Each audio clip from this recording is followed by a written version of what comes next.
Ticket വരുമാനത്തിൽ ചരിത്രത്തിലെ ഉയർന്ന രണ്ടാമത്തെ പ്രതിദിന കളക്ഷനുമായി KSRTC 9.41 കോടി രൂപയാണ് കഴിഞ്ഞ ദിവസത്തെ കളക്ഷൻ. യാത്രക്കാർ KSRTC തിരഞ്ഞെടുത്തതിന് നന്ദി അറിയിച്ച് ഗതാഗത മന്ത്രി KV ഗണേഷ് കുമാർ. പ്രിയമുള്ള KSRTC ജീവനക്കാരെ ഞാൻ ഈ അവസരത്തിൽ വീണ്ടും അഭിനന്ദിക്കുകയാണ്. കഴിഞ്ഞ ദിവസം നേടിയെടുത്ത റെക്കോർഡ് കളക്ഷൻ രണ്ടാമത് റെക്കോർഡ് കൂടി നമുക്ക് വരികയാണ്. ഈ 6-ാം തീയതി തിങ്കളാഴ്ച 9,41,00,000 രൂപ കളക്ഷൻ നേടിയെടുക്കാൻ KSRTC കഴിഞ്ഞിട്ടുണ്ട്. അതിനുവേണ്ടി പരിശ്രമിച്ച എല്ലാ ജീവനക്കാരെയും അഭിനന്ദിക്കുന്നു. നമ്മൾ കൊടുത്ത ടാർഗറ്റിന് മുകളിലേക്ക് വരികയും ഏതാണ്ട് 104% വരെ വർധനവുണ്ടാക്കാനും കഴിഞ്ഞു. KSRTCയുടെ നേരത്തെയുള്ള അവസ്ഥ നമ്മളെല്ലാം ചർച്ച ചെയ്യപ്പെട്ടതാണ്. പക്ഷേ അതിൽ നിന്നുമുള്ള ഒരു ഉയർത്തെഴുന്നേൽപ്പിൻ്റെ വിജയം എന്ന് വേണം നമുക്കിത് പറയാൻ.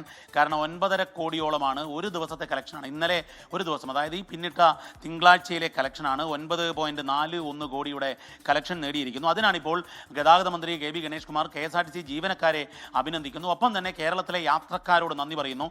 കാരണം KSRTC ഒരു പ്രധാന ഓപ്ഷനായി, ഒരു യാത്രാ ഉപാധിയായി തിരഞ്ഞെടുത്തിരിക്കുന്നു മലയാളികൾ എന്നുള്ളതാണ്. അതുകൊണ്ടാണ് കേരളത്തിലെ യാത്രക്കാരോട് മന്ത്രി നന്ദി പറഞ്ഞു.